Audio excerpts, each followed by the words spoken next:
আসসালামু আলাইকুম। আজকে কথা বলবো নটরডেম হোলি ক্রস পরীক্ষার ভর্তি প্রস্তুতির জন্য এবং সামগ্রিকভাবে এসএসসি পরীক্ষার্থী যারা আছো তাদের জন্য ফিজিক্সের বেশ কয়েকটা মৌলিক রাশি নিয়ে। তো এগুলোর মধ্যে আজকে আমাদের টপিক হচ্ছে দূরত্ব, সরণ, দ্রুতি, বেগ, ত্বরণ এবং মন্দন। সো এই 6টা রাশির মধ্যে আমরা বেসিক জানবো এবং এগুলো নিয়ে অ্যাডভান্স যে প্রবলেম সলিউশন এই সবগুলো জিনিস আজকে এই লেকচারে আলোচনা করার চেষ্টা করবো ইনশাআল্লাহ। আমরা আমাদের আজকের ক্লাস শুরু করি। আজকের ক্লাসটা কনসেপ্ট ক্লিয়ারের ক্লাস এবং এটা 100% ইনশাল্লাহ কনসেপ্ট ক্লিয়ার হবে সকলের। সো আজকে আমাদের প্রথম টপিকটা হচ্ছে দূরত্ব এবং সরণ নিয়ে আলোচনা। এখন দূরত্ব জিনিসটা কি? This is distance. আর সরণ এটা কি? সরণ হচ্ছে ডিসপ্লেসমেন্ট। ওকে, সরণ হচ্ছে কি? ডিসপ্লেসমেন্ট। এখন দূরত্ব বলতে অ্যাকচুয়ালি কী বোঝায়? মনে করো যে কোনো একটা ব্যক্তি বা বস্তুর যদি তার অবস্থানের পরিবর্তন হয় সময়ের সাথে, সো এই যে পরিবর্তনটা হচ্ছে অবস্থানের, এটাকে কি বলা হচ্ছে? যে কোনো দিকে যদি হয়, ডিস্টেন্স যেটা এটা হচ্ছে কি বলতো? যে দিকে, হ্যাঁ, অথবা যে কোনো দিকেই হোক, তার মানে এটার কোনো নির্দিষ্ট কোনো কি নেই, দিক নেই। বাট সরণ যদি হয়, সরণের ক্ষেত্রে মাস্ট একটা কি লাগবে? নির্দিষ্ট একটা দিক লাগবে।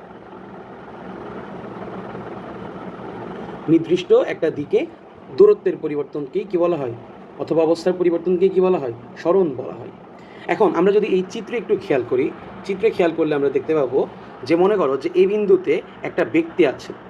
এখন এই ব্যক্তিটা এই যে এই কালো কালো ডটেড পথ দিয়ে বি বিন্দুতে গিয়ে পৌঁছালো, তাহলে এই এ থেকে বি পর্যন্ত এই যে নীল মার্ক করা আমি একটা পথ দেখালাম, এই পথটুকুই হচ্ছে কি অ্যাকচুয়ালি আঁকাবাঁকা যে পথে গেছে এটা হচ্ছে কি তার দূরত্ব। সে যে কোনো একদিকে লিমিটেড থাকেনি, তার অনবরত অবস্থানের বা দিকের পরিবর্তন হয়েছে। সো এই জিনিসটা হচ্ছে দূরত্ব। বাট আমি যদি চিন্তা করি যে সরণ অথবা ডিসপ্লেসমেন্ট এই জিনিসটা কি?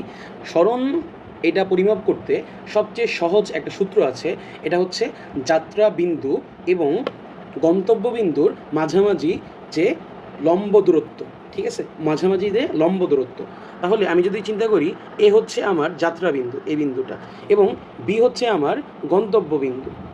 সো এ এবং বি এর মাঝখানে এই যে লম্ব দূরত্বটুকু, মানে লম্বালম্বি যদি আমি টানি দূরত্ব, ডিরেক্ট যে দূরত্বটা নেট দূরত্ব, এটা হচ্ছে কি নেট ডিস্টেন্স। এটা কি বলা হচ্ছে? সরণ বা ডিসপ্লেসমেন্ট বলা হচ্ছে। আশা করি কনসেপ্টটা ক্লিয়ার। এখন এগুলোর জন্য আমরা আরও ভালোভাবে দেখতে পাবো, যেমন এই যে এই চিত্র যদি খেয়াল করি, এ বিন্দুতে নীল নীল পথ দিয়ে বি বিন্দুতে গেছে, এটা হচ্ছে দূরত্ব। বাট আমি যদি সরণ চিন্তা করি, সরণ পরিমাণ হচ্ছে কি কম। সাপোজ ধরলাম এ থেকে বিতে হচ্ছে, আমি ধরলাম যে 7 মিটার। বাট এই যে এই নীল পথ দিয়ে, হ্যাঁ, অথবা কালো পথ দিয়ে, এই পথ দিয়ে, বাট আমি যদি ডটেড ডটেড পথ দিয়ে চিন্তা করি, এটা কিন্তু অবভিয়াসলি লেস দেন কী হবে? 7 মিটার। সাপোজ এটা কত? 2 অথবা 3 মিটার হতে পারে, কথার কথা ধরলাম। এটা তোমাদের ফিজিক্সে বইও আছে। যেমন একটা ব্যক্তি এই যে সাইকেল বেয়ে বেয়ে, মানে সাইকেল চালিয়ে হচ্ছে সি বিন্দুতে গেল, তাহলে তার দূরত্ব কতটুকু? 1 2 3 4 5 6, টোটাল হচ্ছে দূরত্ব কত? 6 মিটার। বাট তাকে যদি বলে যে এ বিন্দু থেকে সি বিন্দুতে, অর্থাৎ এই যে মাঝখানে যে অংশটা, এটা হচ্ছে তার কি বলতো? সরণ। তাহলে সরণ কতটুকু? সরণটা হচ্ছে জাস্ট এসি দূরত্বটুকু। তার মানে নিশ্চয়ই কত? লেস দেন 6 মিটার হবে। সো এটাই ব্যাপার। এখানেও ডিস্টেন্স বা দূরত্ব হচ্ছে এই পথ দিয়ে আমরা যখন গেলাম, আর ডিসপ্লেসমেন্ট বা সরণ হচ্ছে কি যাত্রাবিন্দু এবং গন্তব্যবিন্দুর মাঝামাঝি জাস্ট শুধু দূরত্বটুকু, ঠিক আছে। এখন আমরা যদি একটা চিত্র যদি আঁকি, কথার কথা ধরলাম, আমরা তো সমকোণী ত্রিভুজ আশা করি সবাই চিনি, এবং এখানে একটা বেসিক আছে পিথাগোরাসের উপপাদ্য অনুসারে। যাই হোক, সো এখন আমি ধরলাম যে এটা হচ্ছে এ বিন্দু, এটা হচ্ছে বি বিন্দু, এটা হচ্ছে সি বিন্দু। একটা ব্যক্তি বি বিন্দু থেকে যাত্রা শুরু করে সি বিন্দুতে যাবে। এখন এখানে দুইটা পথ আছে, একটা হচ্ছে বি থেকে এতে গিয়ে এ থেকে সিতে যাবে, ঠিক আছে, এটা। আবার আরেকটা আছে কি জাস্ট বি থেকে ডিরেক্ট সিতে যাবে। এখন আমি যদি ধরি এ বি এর দূরত্ব 3 মিটার এবং এসি এর দূরত্ব 4 মিটার, তাহলে পিথাগোরাসের সূত্র অনুসারে আমরা বিসি এর মান কীভাবে পাবো বলো তো? √3² + 4²। তার মানে আলটিমেটলি কী আসবে আমার? 5 মিটার। এখন আমাকে যদি বলে যে বি থেকে সি বিন্দুতে গিয়ে দূরত্ব, যদি বলে দূরত্ব কতটুকু, দূরত্ব সমান কত হবে? 3 মিটার প্লাস 4 মিটার, তার মানে কত?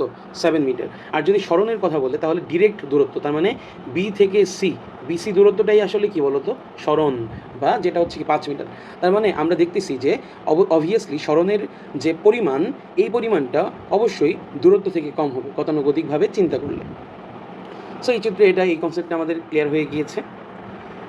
এখন আমরা যদি চিন্তা করি, এখানে একটা বৃত্তের কথা বলেছে, বৃত্ত। হ্যাঁ, আমরা আসলে প্রত্যেকটা টপিকের হচ্ছে এইভাবে ওভারঅল টপিক জিনিসগুলো আর কি শেষ করব। প্রথমত হচ্ছে এই দূরত্ব এবং স্মরণটা শেষ করব, এরপর দ্রুতি এবং বেগ, দেন হচ্ছে ত্বরণ এবং মন্দন। সো ধৈর্য হারানোর কোনো দরকার নেই, একসাথেই থাকো, আমাদের সাথে ক্লাস করতে থাকো। কোনো প্রবলেম থাকলে যখন যেই সময় প্রবলেম হবে কমেন্ট বক্সে জানাবো।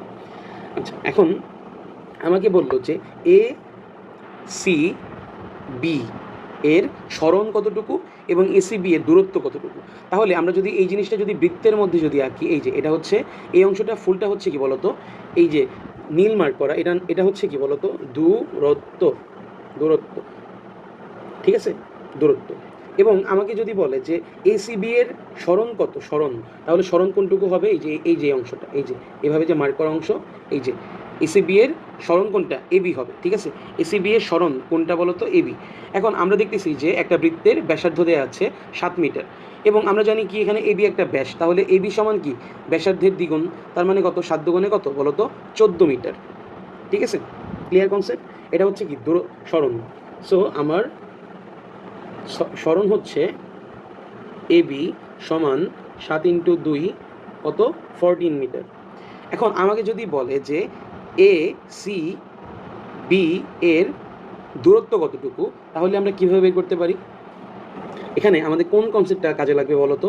এখানে আমাদের সর্বপ্রথম পরিধি বের করতে হবে, পরিধি, তার মানে বৃত্তের চারদিকের দূরত্বটা বের করতে হবে। জাস্ট ওইটাকে অর্ধেক করলেই কিন্তু আমরা কী পাবো, দেখো এইটুকু পোর্শন হচ্ছে হাফ পোর্শন এবং এইটুকু পোর্শন হচ্ছে হাফ, তার মানে এই যে এই অংশটা হচ্ছে হাফ পরিধি, আবার এই অংশটা হচ্ছে হাফ পরিধি।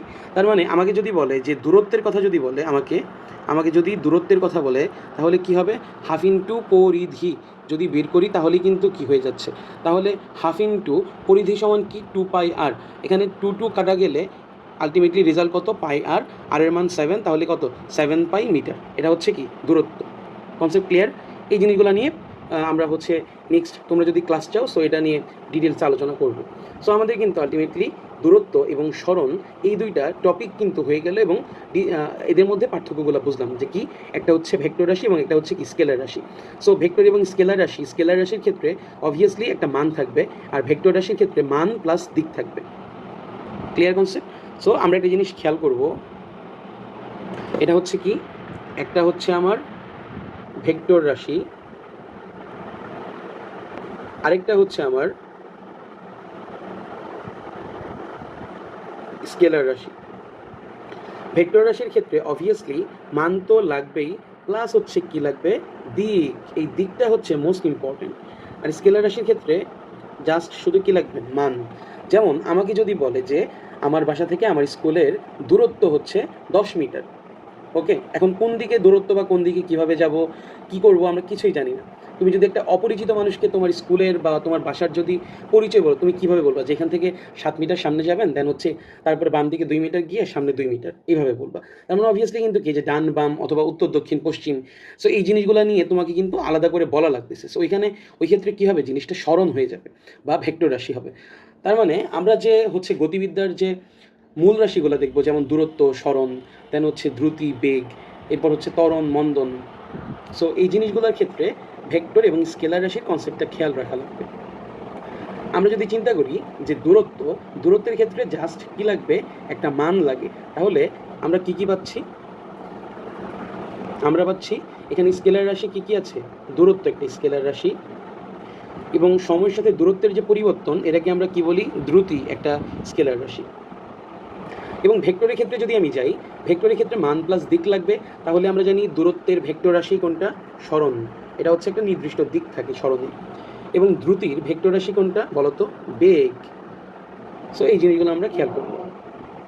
এখন আমরা যদি ওভারঅল চিন্তা করি যে দূরত্ব এবং স্মরণের মধ্যে আমরা তো এই যে আলোচনা করে ফেলেছি, দেখো এখানে কিন্তু বলেই দিয়েছে স্মরণ অ্যাকচুয়ালি কি, আদি ও শেষ অবস্থানের সরল রেখীয় দূরত্ব, মানে একটা লম্ব দূরত্ব বা সরল রেখা একটা যদি আমি টানি, যাত্রাবিন্দু এবং গন্তব্যবিন্দুর মাঝামাঝি দূরত্বটুকু, এই যে এটা কি বলেছে, এই যে মাঝামাঝি দূরত্বটুকু, এই যে এটা মাঝামাঝি দূরত্বটুকু, ওকে, এই যে মাঝামাঝি দূরত্বটুকু। আচ্ছা, এরপরে আমরা যদি আসি দ্রুতি বনাম বেগ নিয়ে যদি আলোচনা করি,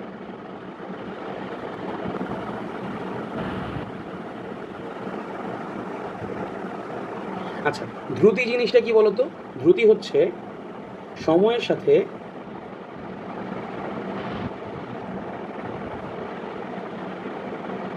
সময়ের সাথে কিসের পরিবর্তন?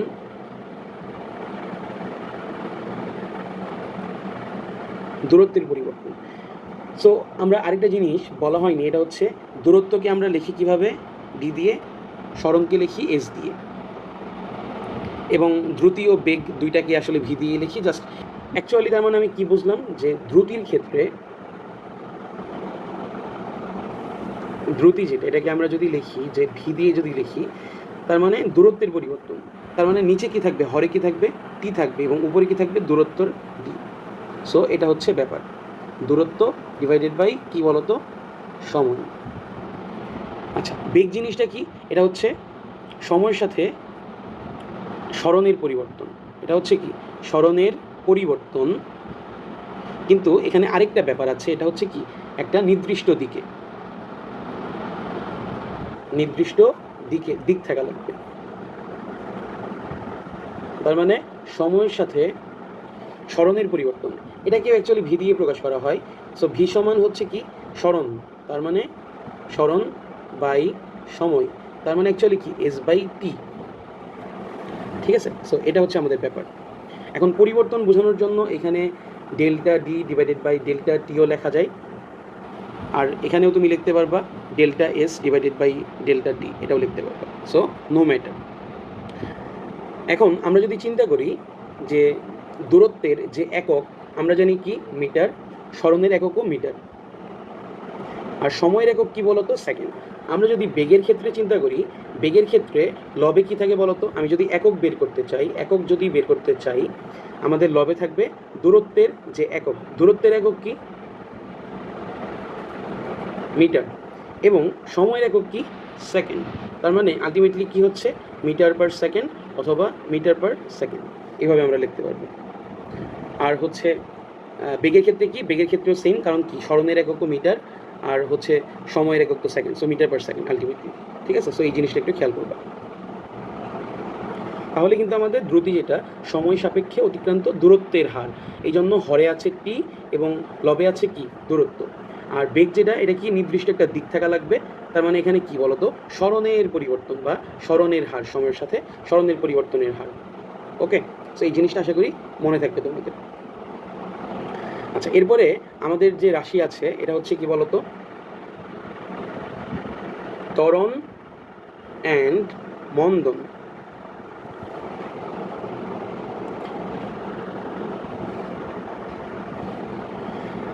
আচ্ছা, তো ত্বরণের ক্ষেত্রে এটা হচ্ছে কি বলতো? বেগের পরিবর্তনের হার। এখানে বেগটা কি হবে? বৃদ্ধি পাবে। আর মন্দন জিনিসটা কি? বেগের পরিবর্তন হবে, বাট ত্বরণের ক্ষেত্রে বৃদ্ধি পেয়েছিল, মন্দনের ক্ষেত্রে কি হবে? হ্রাস পাবে। এটা একটা খেয়াল করবা। ঠিক আছে? সো আমরা যদি একটু চিন্তা করি,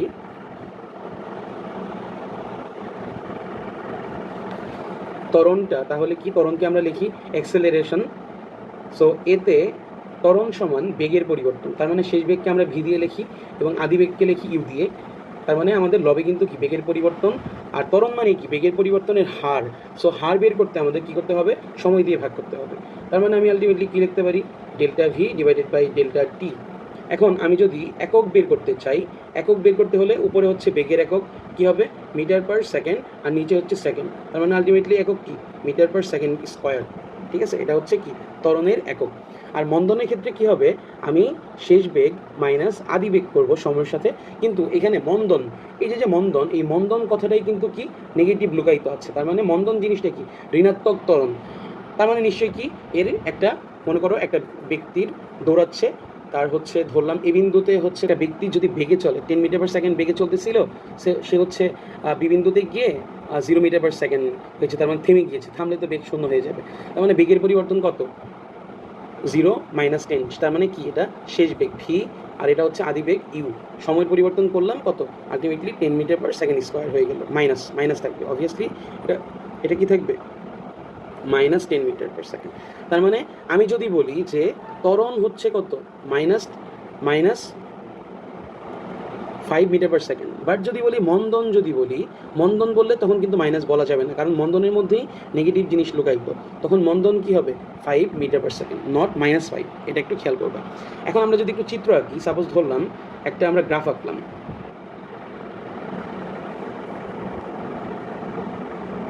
ওকে, আঁকলাম। এখন এটা হচ্ছে আমার ওয়াই অক্ষ, এটা হচ্ছে এক্স অক্ষ, এটা মূল বিন্দু। তো ও এক্স অক্ষে আমি ধরলাম সময় এবং ও ওয়াই অক্ষে বা ওয়াই অক্ষে ধরলাম আমি কি বলতো, বেগ ধরলাম। এখন ত্বরণ যদি আমি বলি, ত্বরণের ক্ষেত্রে কি বলতো, delta V divided by delta T, এটা হচ্ছে ত্বরণের সূত্র। ঠিক আছে? সো আমি যদি একটা মূল বিন্দুকে আমি যদি একটা চিত্র আঁকি, দেখো তো এই যে চিত্রটা, এটার ক্ষেত্রে কি হচ্ছে, সময় বাড়তেছে বেগ বাড়তেছে, বাড়লো, সময় বাড়তেছে বেগ বাড়তেছে, বাড়লো, সময় বাড়তেছে বেগ বাড়তেছে। তার মানে সব কিন্তু কয়টা জিনিস কিন্তু কি হচ্ছে, মূল বিন্দুগামী হচ্ছে। তার মানে এটা কিন্তু কি, সমত্বরণের লেখচিত্র। সো বিভিন্ন ধরনের লেখচিত্র নিয়েও আমাদের ক্লাস থাকবে, এটা নিয়ে আমরা আলোচনা করব পরে একটা ক্লাসে। সো আজকে এইটুকুই। আর এরপরে যদি কোনো কোশ্চেন থাকে অবশ্যই প্রশ্ন করবে। সকলকে ধন্যবাদ। আসসালামু আলাইকুম।